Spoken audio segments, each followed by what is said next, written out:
आप अपनी लाइफ में कुछ नया करना चाहते हैं या फिर जो आप कर रहे हैं उसमें कुछ बड़ा करना चाहते हैं, कुछ और बड़ी उपलब्धि हासिल करना चाहते हैं या फिर आप दुनिया से हटके कुछ चीज़ें करना चाहते हैं, तो आपको सीखना होगा, सीखना होगा, सीखना होगा।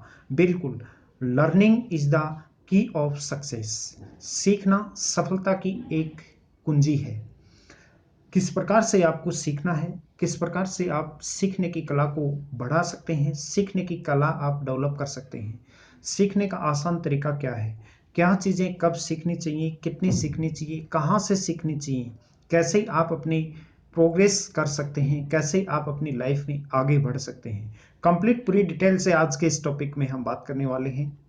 सीखने की कला को कैसे विकसित किया जाता है।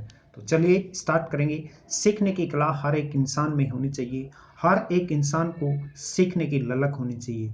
सीखने समझने की क्षमता लगातार बदलते कारोबारी माहौल में लीडरों के लिए एक महत्वपूर्ण विशेषता बन चुकी है।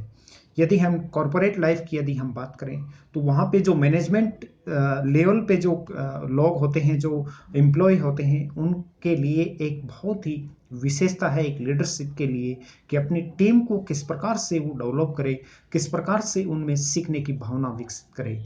उनकी टीम में यदि सीखने की भावना होगी तो ऑब्वियसली खुद टीम बढ़ेगी, तो ऑब्वियसली उनका ग्रोथ रेट अपने आप बढ़ जाएगा।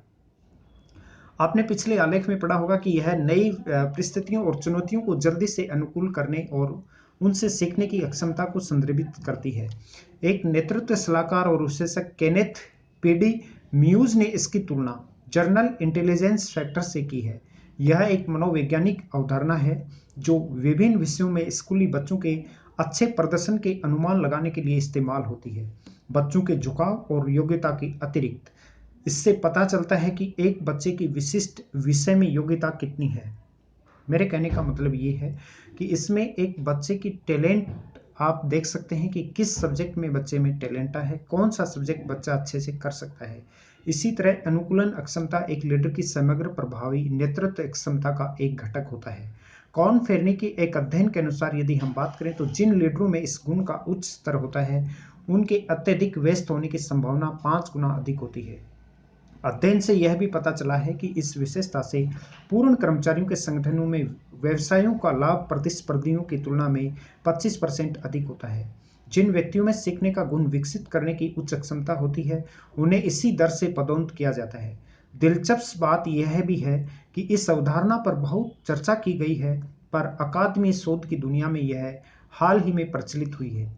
इससे स्पष्ट किया है कि लीडरों को अपने अधीनस्थों को सीखने की क्षमता का आकलन करना चाहिए, यानी कि जो मैनेजमेंट में जो होते हैं वो अपनी टीम को भी उन टीम में भी सीखने की भावना विकसित करनी चाहिए, ताकि उन लोगों की खोज की जा सके जो भविष्य की चुनौतियों का सामना करने की क्षमता रखते हैं।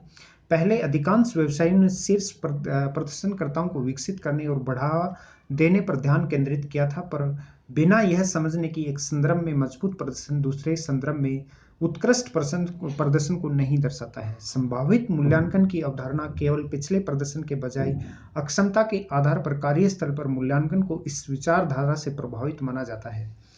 जो मुख्य जो घटक हैं सीखने के, वो ये हैं कि प्रभावशीलता में वृद्धि होती है। ये लीडर अपनी भूमिकाओं में अधिक प्रभावी होते हैं। तेजी से बदलते कारोबारिक माहौल में ये विशेष रूप से ढल जाते हैं, जहां लीडरों को नए विकास और अवसरों के लिए जल्दी और प्रभावी ढंग से जवाब देने में ये सक्षम होना चाहिए। समस्या सुलझाने के कौशल में सुधार, यह गुण लीडरों को सोचने और जटिल समस्याओं के रचनात्मक समाधान खोजने में सक्षम बनाता है। यह उन परिस्थितियों में विशेष रूप से महत्वपूर्ण है जहां पारंपरिक दृष्टिकोण काम नहीं करता या जहां अधिक जोखिम और विफलता के परिमाण महत्वपूर्ण है। उन्नत नेतृत्व कौशल इनमें होता है। यह गुण प्रबंधकों और लीडरों को अपनी टीमों का नेतृत्व करने और प्रेरित करने में अधिक प्रभावी बनाने में सक्षम बनाता है। इसमें प्रभावी ढंग से संवाद करने, मजबूत संबंध बनाने और सकारात्मक कार्य संस्कृति बनाने की क्षमता शामिल होती है।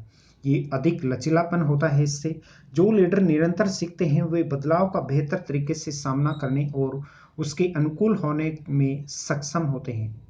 यह उन्हें चुनौतियों और असफलताओं का सामना करने में अधिक लचीला बनाने में सक्षम बनाता है। संकट या अनिश्चितता के समय में यह विशेष रूप से महत्वपूर्ण है, जब शांत और केंद्रित रहना आवश्यक होता है। ये था आज का अपना एक बहुत इंपॉर्टेंट टॉपिक कि किस प्रकार से आपको भी सीखने की अक्षमता, सीखने की कैपेबिलिटी आपको विकसित करनी चाहिए। दोस्तों, आप यूट्यूब चैनल और टेलीग्राम को जरूर ज्वाइन करें। राजस्थान का सबसे बेहतरीन स्टडी मटेरियल प्राप्त करने के लिए आप ज्ञान का अड्डा यूट्यूब चैनल और टेलीग्राम चैनल को जरूर ज्वाइन करें। मेरा प्रयास है कि हर एक बच्चे को निःशुल्क शिक्षा हर गांव ढाणी घर में फ्री ऑनलाइन क्लासेज हों। इसके लिए हम प्रयासरत हैं। आप चैनल पर नए हैं तो चैनल को सब्सक्राइब कीजिएगा, घंटी वाले निशान पर क्लिक अवश्य कीजिएगा, जिससे हर एक टॉपिक आपको समय पर मिल पाए। जय हिंद, जय भारत।